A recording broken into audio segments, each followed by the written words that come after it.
Greetings, Diocese of Olympia, and all those who might be watching. As many of you are aware, I, acting as Bishop of this diocese and your elected representative, have joined two lawsuits being brought by the ACLU, one local, one national. I didn't get up one morning and decide I wanted to find a way to sue our government. Far from it.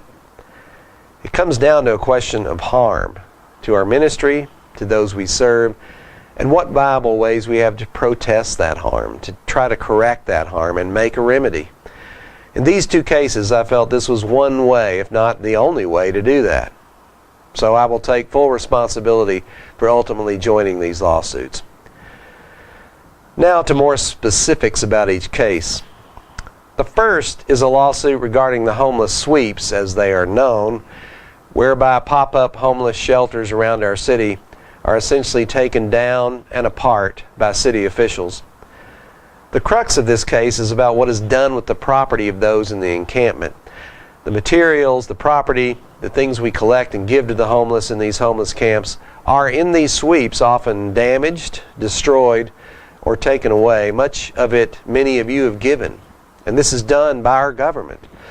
A government which over and over has asked faith-based groups to step into such situations and try to help. This confiscated property is then taken to locations where the inhabitants cannot get to them or have a very difficult time getting to them.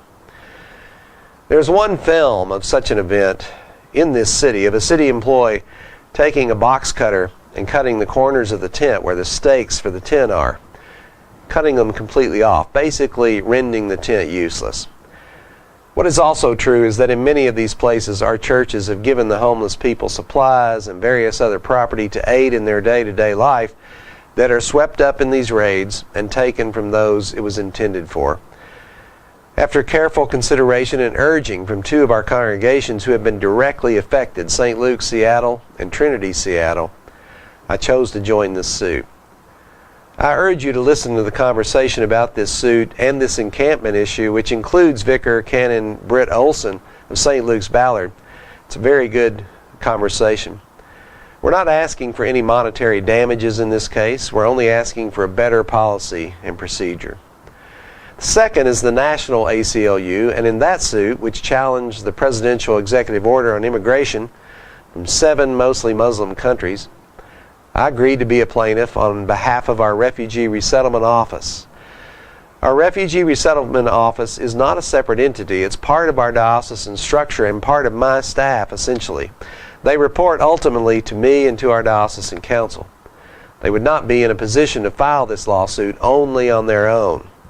Again, I felt strongly we were being harmed through the loss of funding, but also in regard to the people we serve, who have worked through what is a very thorough vetting process already, all done legally, and in most cases has taken them nearly 2 years to do, who were banned from coming.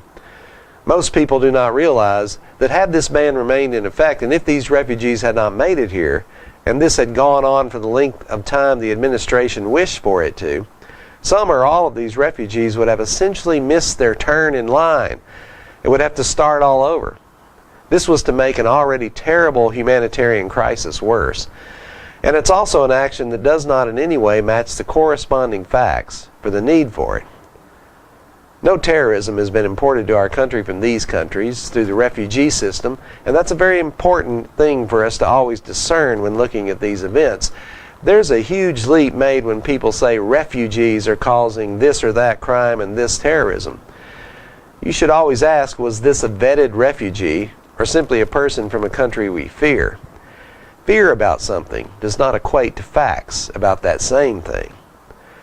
I would also say to those that think this is some kind of abstract exercise that we, our Refugee Resettlement Office in the Diocese of Olympia, had 7 people sent back when the ban was put in place. When it was lifted, we were able to get those 7 here, and they are being oriented to our world and to their new way of life. These are real people. Our Refugee Resettlement Office has been in existence since 1978. We have resettled over 15,000 refugees in that time, many of them from the 7 countries affected by this ban. You would be hard-pressed to find any report of anything other than people wanting to start a new life and being grateful for it amongst that group. and over all of those years. This is one thing I would urge before you criticize or opine, is that you actually take the time to learn. Learn the facts. Find out what the vetting process already is. My joining this suit is not about my desire not to have the vetting process evaluated. It should be, but I would suggest that it is constantly being evaluated and overhauled and upgraded under every administration. The notion that this was just not happening and only now can is an illusion and a fantasy. There's no need for a ban for the vetting process to also be evaluated. But I would have to say it is already quite thorough, and the experience, no matter what kind of fear and rhetoric comes forth, proves that. There is no way in this video I can tell you all of my points, and I know this video is a one-way communication. Many of you have reached out in thanksgiving for this lawsuit, and some in consternation and concern. By and large, both groups have done it in a civil manner with respect. I very much appreciate that, and I will vow to offer the same and to respond as well. As in all things right now, we need to be committed to respectful dialogue and discussion on these issues. We need to be committed to learning the facts, knowing as much as we can about that which we fear or are concerned about, and refraining at all cost from demonizing the other if we do not see this the same. It is the greatest privilege and honor to serve as your bishop, and I'm humbled by this task and this office every day. Blessings to you all.